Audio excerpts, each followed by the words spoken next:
Coucou. Bon, non, sawadika les proches, sawadika tout le monde. J'espère que vous allez bien. De mon côté, ça va, mais je suis désolée parce que j'ai vraiment délaissé les montages avec les photos et vidéos en raccord avec ce que je raconte. J'avoue que j'ai eu une grosse flemme là-dessus, donc je vais essayer de reprendre au maximum. La dernière fois que je vous parlais, du coup, j'étais dans la ville de Hue Ain. Et honnêtement, j'ai beaucoup aimé cette ville. J'y ai passé en tout 10 jours. Au final, les journées étaient approximativement les mêmes. C'était juste me lever, aller manger, aller à la plage. Et le soir, profiter ou du night market ou du night market en fait. J'allais manger, j'allais me faire masser tous les 2 jours. D'ailleurs, le salon de massage où j'allais, je demandais à chaque fois la même personne. Et c'était une femme adorable et qui me touchait aussi quelque part parce qu'à chaque fois qu'elle me voyait passer dans la rue ou quoi, elle me faisait des grands coucous et tout avec un grand smile. Donc voilà, ça faisait plaisir. Et pareil, franchement, j'ai mangé... C'était trop bien parce que là-bas, en fait, il y avait une zone de street food où, en fait, la carte proposait tous les stands qu'il y avait. Donc, quel que soit l'endroit où on s'asseyait, on pouvait commander, par exemple, une salade de papaye qui était, en fait, à l'autre bout du trottoir. Et puis, commander aussi, je sais pas, un autre plat qui était sur le stand où on était, quoi. Donc, voilà, franchement, là-dessus, c'était trop bien. J'ai pu manger plusieurs choses, dont un poisson grillé aussi. Enfin, non, franchement, c'était trop bien. J'ai vraiment apprécié cette ville, que ce soit 2 jours comme de nuit.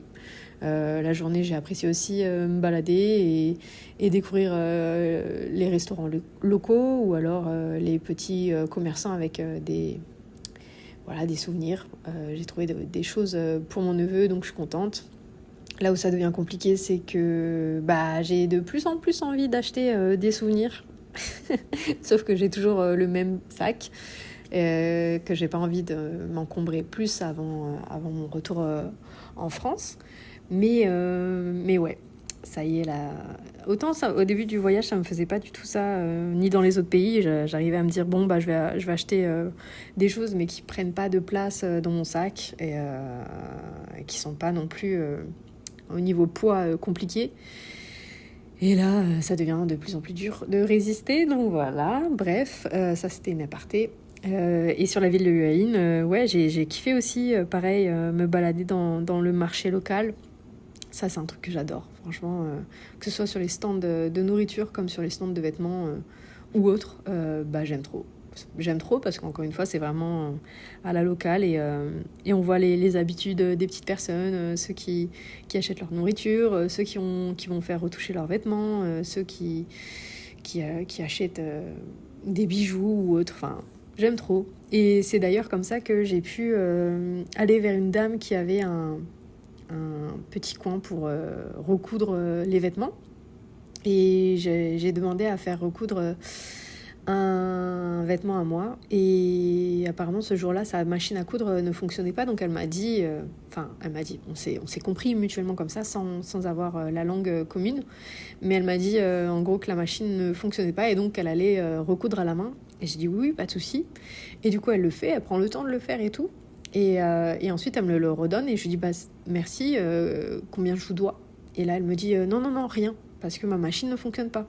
Et je lui dis non, non, vous venez de le faire à la main, c'est encore plus compliqué, quoi. Donc elle était là, non, elle voulait pas que je paye. Donc au final, je lui ai laissé un billet sur son bureau et puis voilà, je lui ai dit vraiment merci et je suis partie.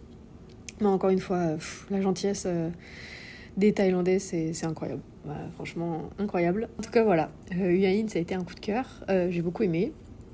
Et puis ensuite, je suis retournée sur Bangkok en train. Donc encore une fois, j'ai vu des paysages incroyables. Moi, à chaque trajet en train que j'ai pu faire en Thaïlande, je me suis régalée. Les paysages, les petits vendeurs, non, franchement, je kiffe. En plus, ça coûte rien. Donc ouais, gros kiff. Et puis sur Bangkok, j'y suis retournée parce que j'ai une amie qui est arrivée et qui voyage elle aussi en sac à dos. Donc on s'est dit qu'on se retrouverait à Bangkok. Je suis allée la chercher à l'aéroport et ensuite on a récupéré la chambre d'hôtel et tout, et puis on s'est baladé. Le lendemain, on voulait aller visiter le marché aux fleurs, que moi j'avais déjà fait, mais ça me faisait plaisir d'y retourner.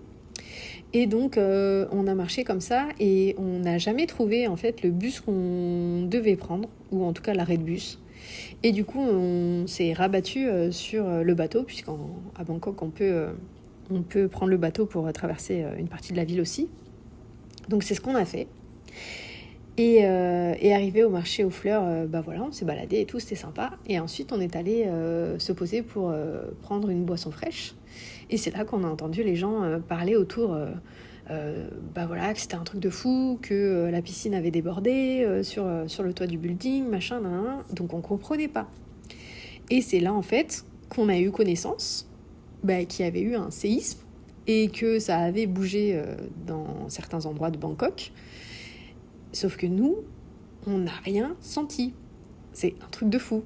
Et en même temps, d'un côté, je suis contente parce qu'on n'a pas vécu, pour certains, ce trauma ou ce stress, puisqu'on était à ce moment-là sur le bateau. Donc en fait, sur l'eau, on n'a rien ressenti au niveau secousse. Alors que malheureusement, sur Bangkok, il y a certains endroits sur les grands immeubles où ça a été ressenti de fou, où les piscines ont débordé, il y a eu des fissures dans les bâtiments, dont un, malheureusement, des bâtiments en construction qui s'est effondré. Et donc voilà, donc on comprenait pas, et en plus pareil, après on continue un peu notre journée en mode ah ouais c'est chelou, bon bref, ok. Et puis en fait non, tous les gros centres commerciaux aussi ont évacué et n'étaient plus accessibles, donc voilà. Et nous on était complètement à côté de la plaque. On comprenait pas ce qui se passait. Pareil, on a voulu prendre le bus parce qu'en plus le soir on avait réservé pour aller voir des combats de Muay Thai. Et au final, il y avait des bouchons de fou et on était là, oh dis donc, c'est l'heure de sortie du travail et tout. Mais non, en fait, c'était dû au séisme et au fait que je pense que les pompiers, le SAMU étaient en direction de ce quartier et de ce bâtiment qui s'est effondré, et que du coup, ça faisait une pagaille monstre sur les routes et qu'il y avait des embouteillages interminables. Et en plus, du coup, il fallait passer par ce quartier pour aller à l'endroit où avaient lieu les combats de Muay Thai, et ça a été annulé. Donc voilà, donc ouais, c'était très bizarre comme ambiance. C'était pourtant pas dans le stress. Les gens continuaient leur journée et Bangkok restait Bangkok. Mais à côté de ça, il y avait eu le séisme, donc chaud. Et au final, dès le lendemain, c'est revenu à la normale. Il y avait certes les bouchons et une partie, je pense, du quartier où le bâtiment s'était effondré qui était non accessible. Mais à côté de ça, voilà, la vie reprenait son cours. Et nous, on n'a pas vécu ce séisme. Enfin, on y était, mais on ne l'a pas senti. C'est quand même incroyable. Donc ouais, et puis à côté de ça, on a fait Chinatown. Enfin, moi je l'ai fait pour la seconde fois, mais j'ai toujours autant kiffé. J'ai refait aussi la rue Khao Road là, qui est très touristique, avec les stands de crocodiles, avec les crocodiles accrochés qui font mal au cœur, mais bon voilà, c'est comme ça. Et puis voilà, franchement, c'était sympa. En revanche, il faisait très chaud aussi, toujours. Cette pollution aussi présente. Ça, on n'enlèvera pas à Bangkok. Et par contre, il y a un soir, du coup, où on est allé voir ces fameux combats de Muay Thai. On a réservé à un autre endroit qui était un peu plus central dans Bangkok. Et franchement, c'était sympa. Moi qui avais déjà vu les combats de Muay Thai à Chiang Mai, c'était sympa. Là, c'était peut-être un peu plus pro. Et puis ça se voyait que la salle, ils s'y prêtaient, qu'ils ont les dispositifs en place aussi là-dessus. Donc non, franchement, c'était cool. On a vu de beaux combats quand même. Et d'autres où c'était un peu plus mou. Mais non, c'était une expérience très très sympa. Donc je recommande de faire ça. Mais à côté de ça, je suis contente de l'avoir fait à Chiang Mai. C'était vraiment complètement deux salles, deux ambiances, quoi. Donc là-dessus, aucun regret.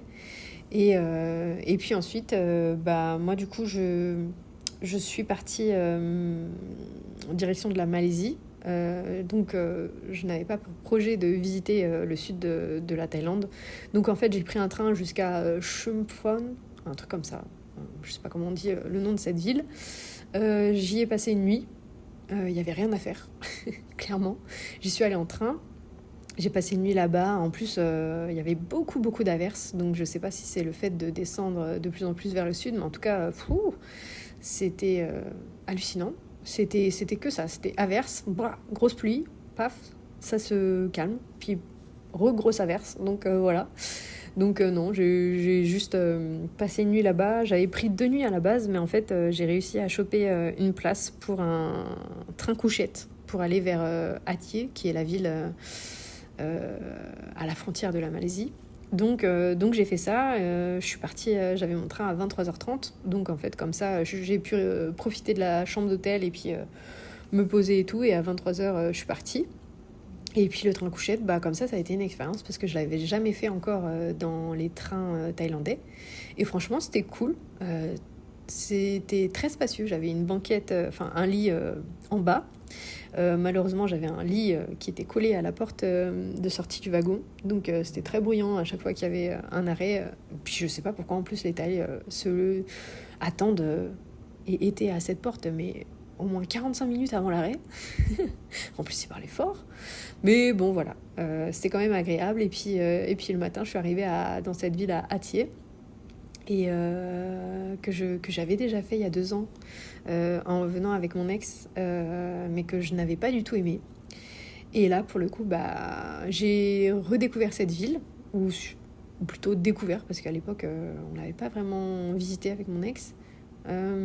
Et honnêtement, j'ai kiffé. J'ai kiffé parce que la journée, il y a pas mal de petits commerçants à aller voir. Et puis, à côté de ça, pareil, les salons de massage, c'est pas ce qui manque.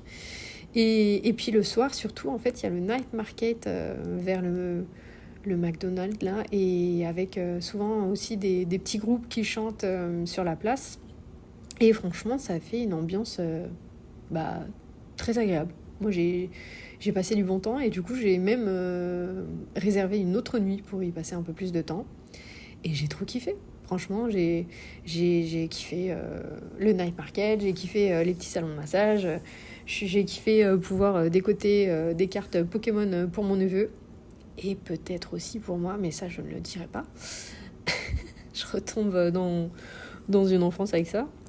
Mais non, franchement, c'était trop stylé. Et puis ensuite, en fait, j'ai pris le train tout simplement pour passer la frontière entre la Thaïlande et la Malaisie. Et ça a été le passage de frontière le plus simple, sans déconner. Je sais pas pourquoi, il y a 2 ans, on n'avait pas du tout fait comme ça avec mon ex. On avait booké un minivan pour nous amener sur Penang. Et c'était chiant, c'était long. En plus, à la frontière, on changeait de minivan pour ensuite être dans le minivan côté Malaisie. Donc bref, alors que là, les gars, c'était trop simple. Tu prends ton train, t'as 45 minutes de trajet qui coûte 50 bahts. Donc c'est rien, ça fait 1,70€, un truc comme ça. Et ensuite, tu arrives sur le quai, entre la frontière avec la Malaisie. Et sur le quai, tu as l'immigration. Donc en fait, tu passes, tu as ton tampon de sortie pour la Thaïlande. Ensuite, tu arrives côté Malaisie. Et là, pareil, tu as ton tampon pour 90 jours en Malaisie en tant que Français. Et voilà. Et ensuite, tu peux réserver un train pour aller là où tu souhaites en Malaisie. Et voilà, c'est aussi simple que ça. Donc incroyable. Et trop simple, trop bien. Et voilà. Du coup, je suis arrivée en Malaisie depuis. Et c'est une autre ambiance. Je connais déjà la Malaisie. J'y ai passé en tout 3 mois il y a 2 ans avec mon ex. Et on a beaucoup aimé. Et là, bizarrement, mon regard a peut-être évolué. J'ai évolué aussi depuis. Donc voilà. Je vous raconterai tout ça dans un autre épisode. Et en attendant, je vous fais des bisous. Prenez soin de vous. Et je vous dis à la prochaine. Ciao!